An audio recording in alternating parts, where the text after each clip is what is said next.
Now at 9, the wait is over. Find out which slate won the SGA election just ahead. And celebrating a big honor, how one university department is receiving national attention.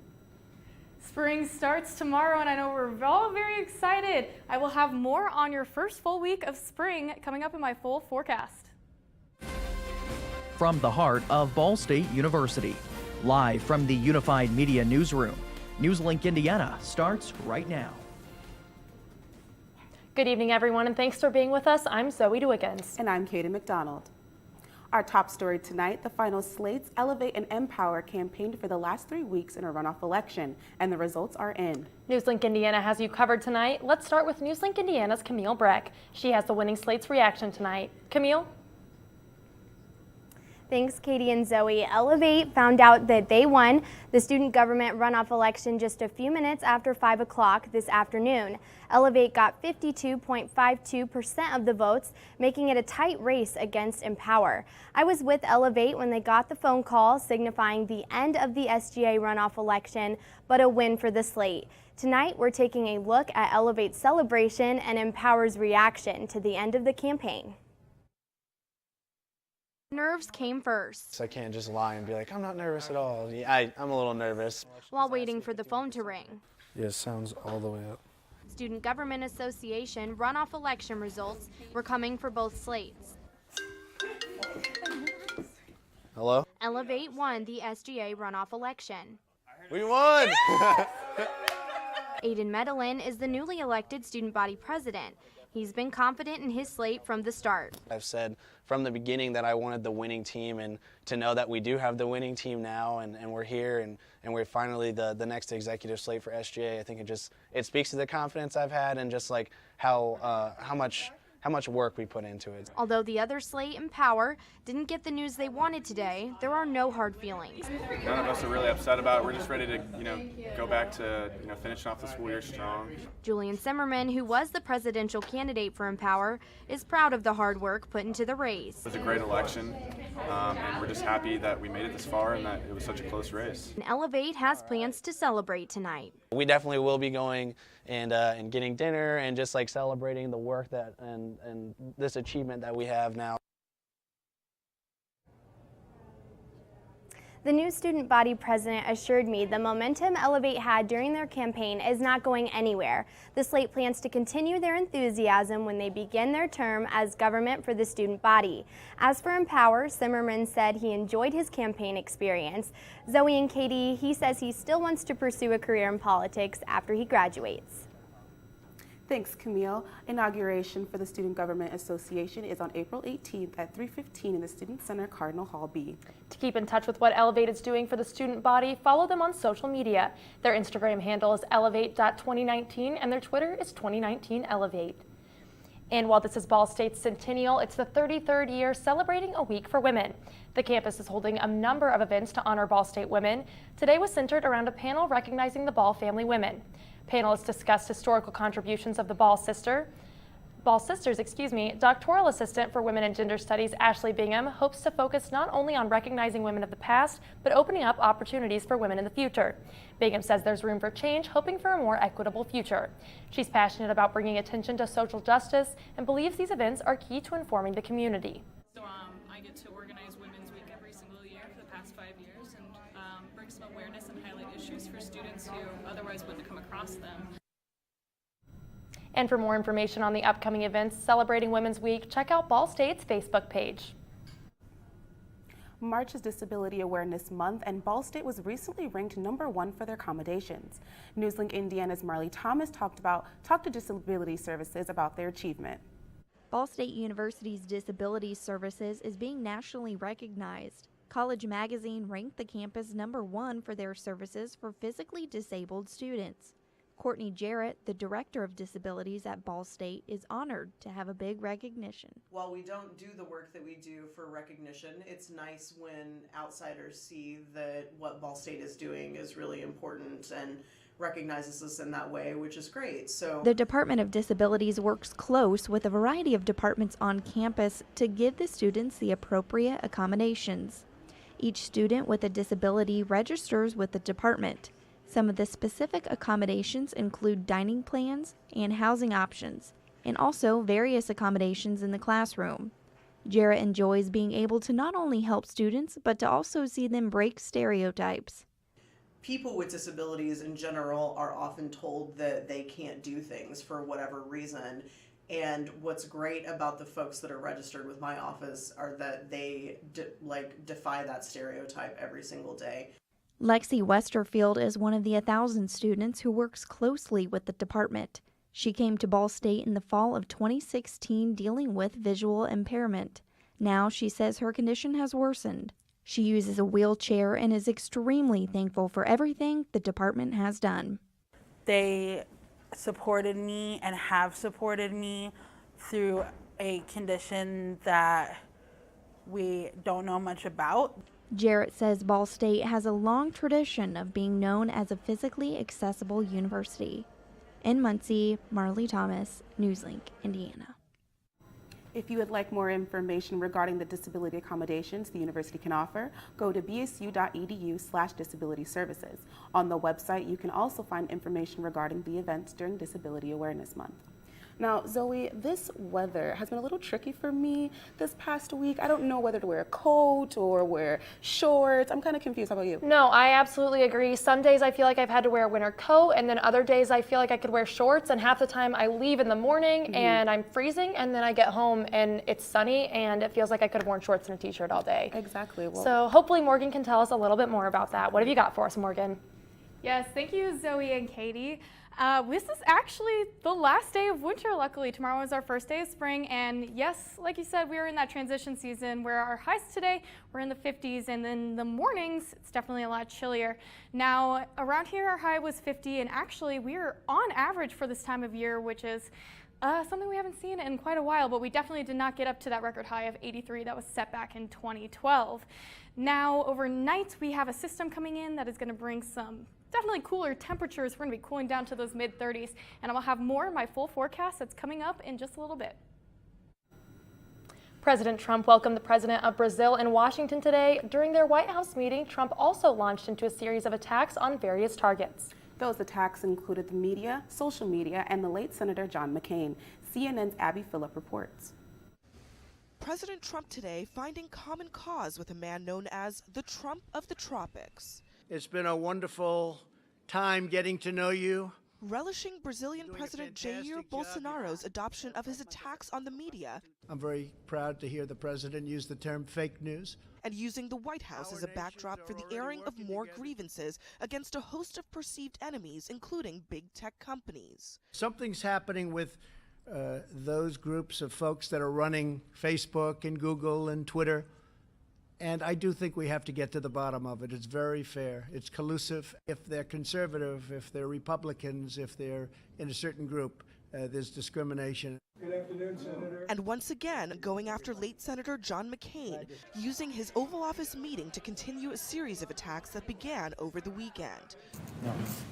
First, slamming McCain's vote against repealing and replacing Obamacare. I'm very unhappy that he didn't repeal and replace Obamacare. As you know, he campaigned on repealing and replacing Obamacare for years, and then he got to a vote and he said thumbs down. Then, leaving no doubt that his grudge against the Vietnam War hero is personal. I was never a fan of John McCain, and I never will be. He also took a shot at Kellyanne Conway's husband, George Conway, who questioned Trump's psychological state in the midst of his 50-tweet tirade this weekend. Trump firing back this morning, calling Conway a total loser. Again, that was CNN's Abby Phillip reporting. Newly released documents show the FBI was investigating President Donald Trump's former personal attorney, Michael Cohen, for nearly a year before agents raided his home and office. Now, a search warrant released today shows the federal inquiry into Michael Cohen had been going on since July 2017. The FBI raided Cohen's Manhattan home and office last April and seized more than 4 million electronic and paper files. A judge ordered the warrant to be released, and Cohen pleaded guilty to tax evasion and making hush money payments to 2 women who allegedly had extramarital affairs with Trump. He's expected to begin serving a 3-year prison sentence in May. And changes are coming for one business known for its coffee. The details just ahead. And that business might have some competition. The company that will have a coffee promotion of their own after the break.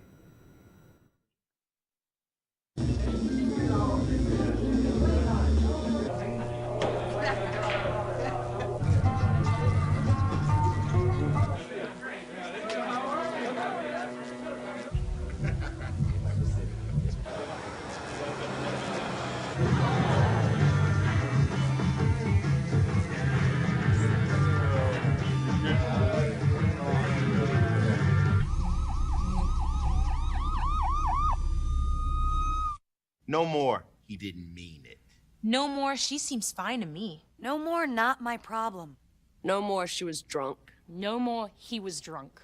No more, she was asking for it. No more, he didn't mean it. No more, why didn't she tell anyone? No more, we don't talk about that. No more bystanding. No more ignorance. No more excuses. No more.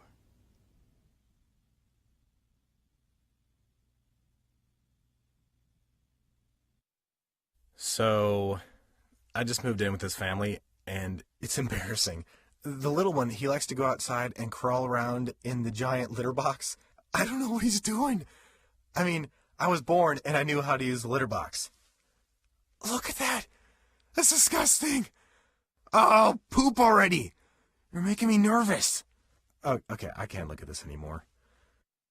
I really hope he grows out of this, for his sake. After retiring from the NFL, I've been able to spend a lot more time coaching my daughter's basketball teams. It's something I love to do. Through our games and our tournaments, we see all types of coaching, good and bad. And it begs the question, do we really know who's coaching our kids? Do they have the proper training and screening it would take for me to be comfortable with my daughters playing for that coach? Our Youth Basketball Association made the decision to use trusted coaches to screen and train all of our coaches. I'm a trusted coach. Are you? Welcome back. Japanese animation on campus is preparing to take over the Muncie community with an event they hold close to their hearts. Allison McLean, president of the Japanese Animation Society, is expressing her love for Japanese culture and anime in a unique way. The annual CCon, or College Convention, is a two-day event featuring panelists, contests, and different game-centered activities. Coming up is CCon, which is also College Convention. It's a group of all the organizations on campus that are more nerd-oriented. What I'm most excited to see would probably be some people in cosplay, which is really always fun. I enjoy when people really put the effort into it, and also I just enjoy having a lot of people enjoying all the stuff that we have to offer.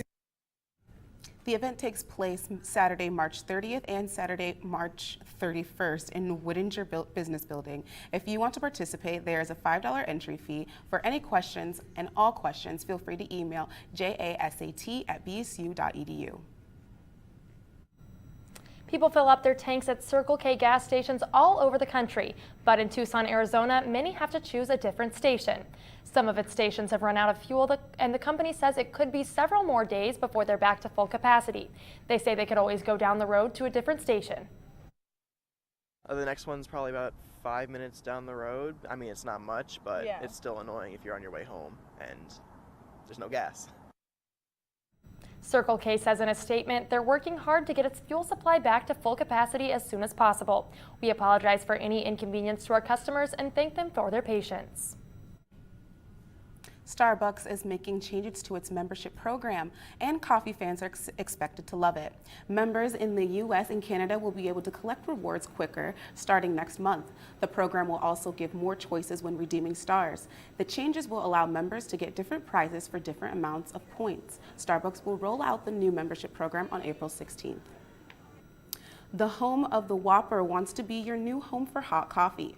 Burger King is launching a new promotion called BK Cafe Coffee. It's actually a subscription service through the company's app. For $5 a month, you can get a steaming cup of joe your way, right away, every day. If you get 1 cup a day for 30 days, it comes out to less than 17 cents a cup. And the fast food giant is offering the subscription program across the U.S., except in Alaska, Hawaii, and Puerto Rico.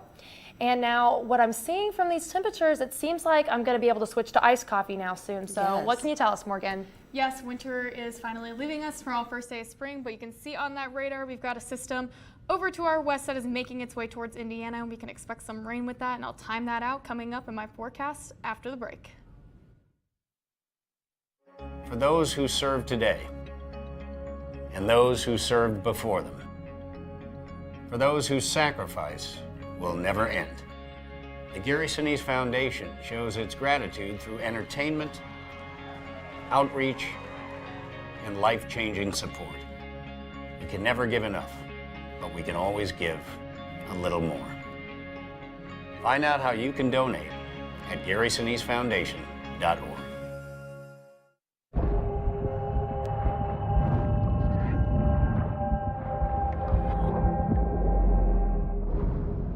Sometimes there's no do-over.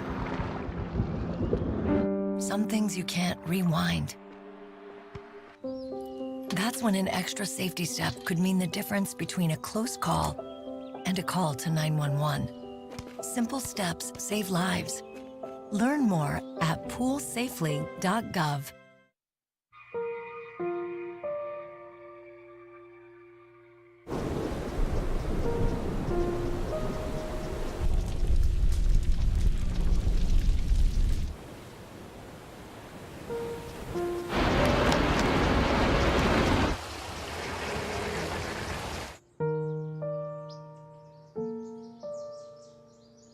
Don't wait. Communicate. Make your emergency plan today.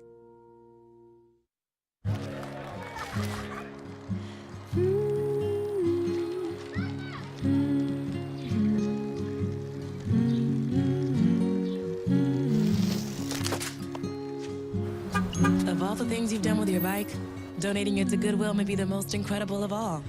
Your donations help fund job placement and training for people in your community, which means your stuff can be more powerful than you think.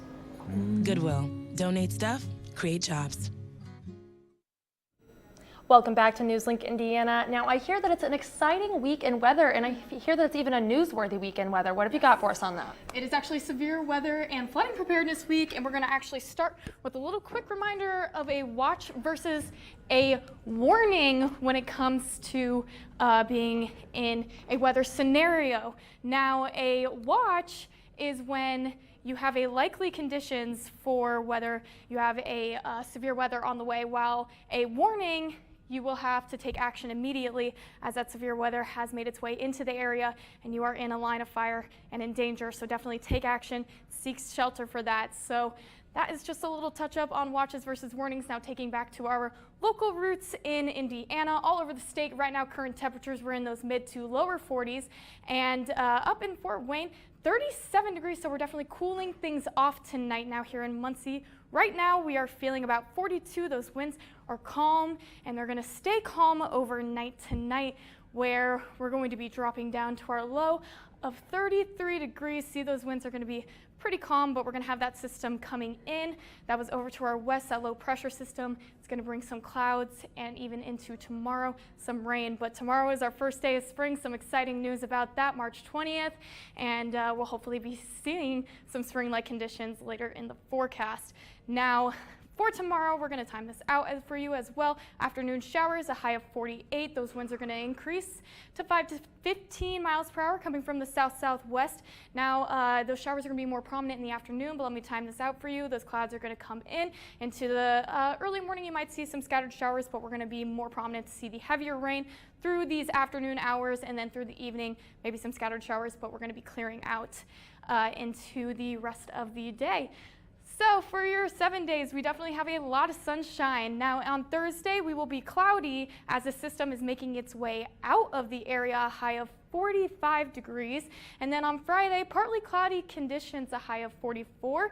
And then on Saturday, lots of sunshine in the forecast for Saturday, high of 48. And then going into the rest of your 7 day, we have partly cloudy conditions with the highest temperature on Sunday at 56 degrees, and on Monday we will have our next chance of rain, 30% chance on then that day. In the morning, expect some scattered showers, high of 48, and then on Tuesday, partly cloudy conditions again, so drying out, but good spring start. Well, we are excited to hear that. Thank you, Morgan. Yes. And now with spring and March being here, I hear that means it's time for March Madness. Ben, what can you tell us? Yes, it is. Well, we have baseball beforehand as they're looking to continue rolling, taking on Purdue this afternoon.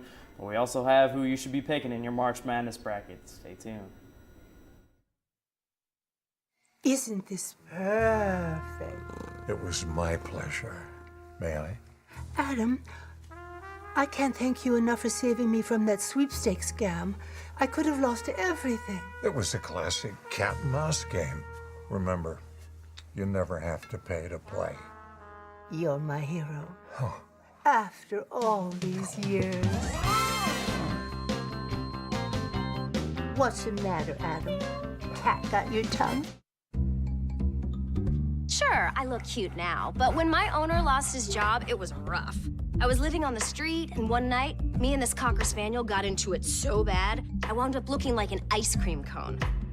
I cried a little bit, but thankfully I got rescued, so I'm running, I'm jumping, all back to my old self. And I'm ready to give unconditional love, even if you put a lampshade on my head.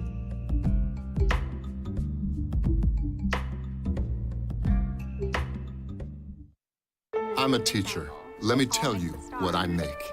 I make learning a privilege, not a chore, and frustration a tool, not an obstacle. I make working hard seem easy and giving up impossible. I make an old subject feel like a fresh thought and unconventional methods common. I'm a teacher. I make more.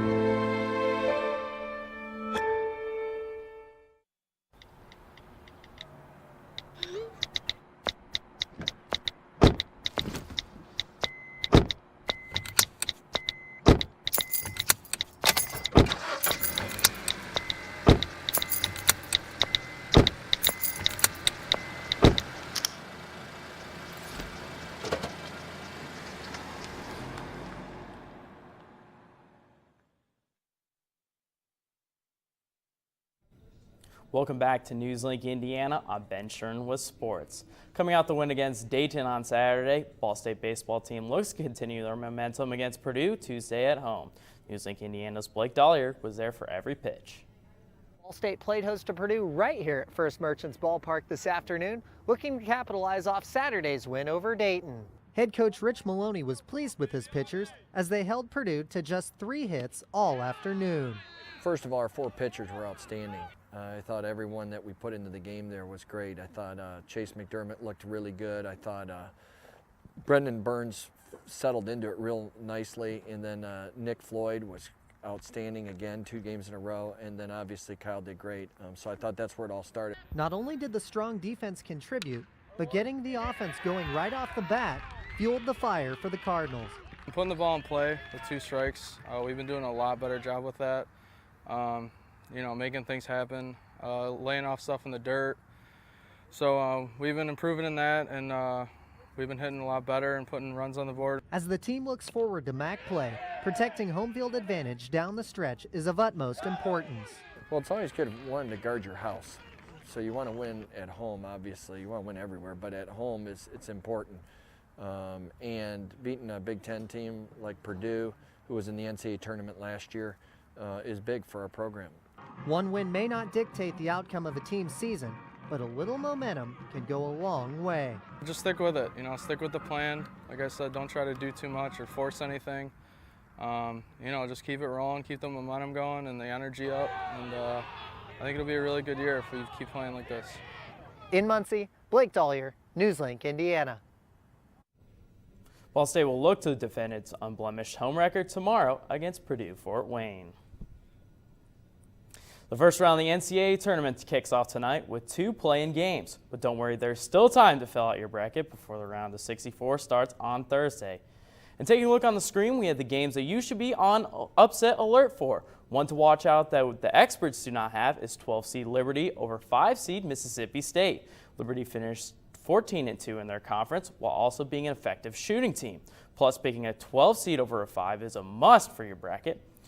10-seed Seton Hall is also a good pick over 7-seed Wofford. Seton Hall comes into the tournament winning 4 of their last 5 games and 4 wins over ranked teams this season. 12-seed Oregon over 5-seed Wisconsin should be a no-brainer. Oregon has won their last 8, including the Pac-12 tournament. The teams are about even defensively, and Oregon has the offensive edge. Finally, 13-seed UC Irvine over 4-seed Kansas State. UC Irvine is another hot team, winning their last 16 games. The Anteaters also have the best shooting percentage in college basketball. One note, Oregon and UC Irvine would play each other in the round of 32 if both were to win. And most bracket challenges close Thursday at noon when the second round of the NCAA tournament tips off. Now, Ben, who do you have winning your bracket? I got Duke. No one can touch Duke with Zion Williamson, but Purdue. I have Purdue going into the Elite Eight. I tell you what, they're looking good, but I don't think they're going to be able to get into the Final Four. I just think the number 1 seeds are too good this year. I'm going to have to hold some positivity on for Purdue. I really just want an Indiana school to win, so they're going to have to be the people I root for. Absolutely. Stinks there's only one team from Indiana in there this year. All right, well, thank you so much, Ben. And now coming up, find out which talk show host has people talking and why. And which of our favorite childhood movie franchises released a new trailer today. Up next on Trending.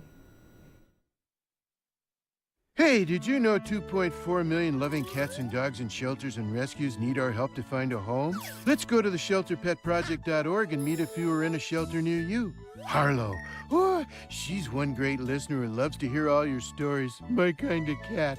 Cerulo is a sweet, goofy boy who's eager to please. Sounds just like another dog I know. So go to theshelterpetproject.org, search your local shelters and rescues, and go for a cuddle with your next best friend. Adopt. Problems. The ones nobody talks about at cocktail parties. We go looking for them. No matter the obstacles, no matter the odds, we surround a community's most critical problems, and we fight. United Way fights for the health, education, and financial stability of every person in every community. Will you? It doesn't take a scientist to cure hunger or a fancy economist to create safe housing. It takes imagination, creativity, sweat equity. When I think of kids going to school hungry, hunger, homelessness, in this land of plenty, seriously? Come on, we could fix this. Help out, or don't. The choice is yours. Here's your sandwich, miss. Oh, thank you. And your burger. Awesome, thank you. And your bowl of boiling water, sir.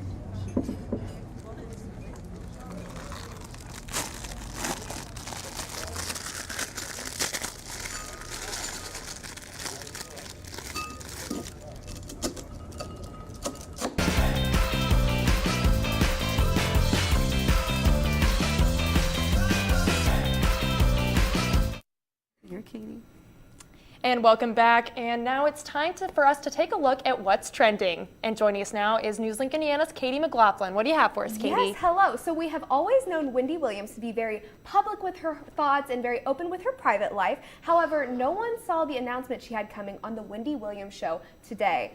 Williams broke the big news regarding her addiction with tears and explained how she had been living in a sober home. The talk show host starts by sharing information on her nonprofit organization, the Hunter Foundation, which supports those with addiction.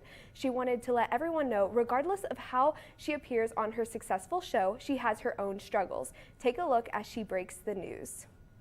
Well, for some time now, and even today and beyond, I have been living in a sober house.